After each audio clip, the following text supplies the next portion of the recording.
Nag-diaper ka na rin. Hindi nga ako makadiaper. Kasi hindi ka nagbabayad ng kuryente rin eh. Hindi ako malaki ba ako, ha? Ba't ang sungit mo?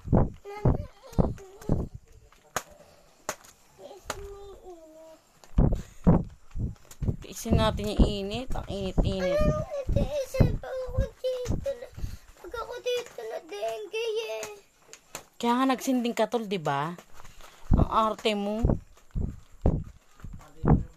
Ayaw ko. Ayaw mo naman mag-aral ng mabuti. Tapos nag-iinarte ka. Paano ka unlad niyan? Commander ka na. Grabe ka sa electric pan. Anong gagawin niya? Walang kuryente. Paano siya aandar? Commander ka na. Ang init. Naiinitan namin. Wala, ito. Wala. Patay din to. Saan? Ginidjuhan kita mo. Pag natutulog ka. Joke lang. Hindi ka Grabe ka. Gising ka pa rin hanggang kanina?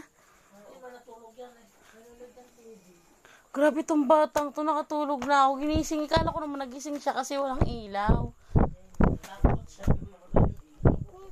natakot kasi ako eh. Putang ina, akala ko nakatulog na to. Ang sarap na sarap.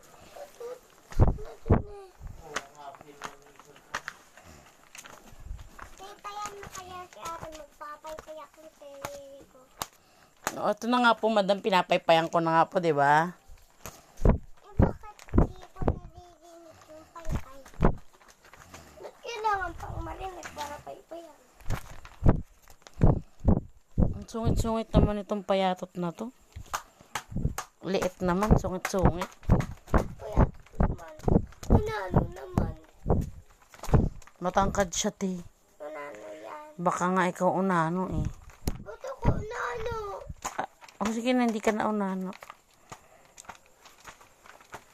Ano naman? Ano ba masama sa unano? Pag narinig ka ni unano, magagalit sa'yo yun.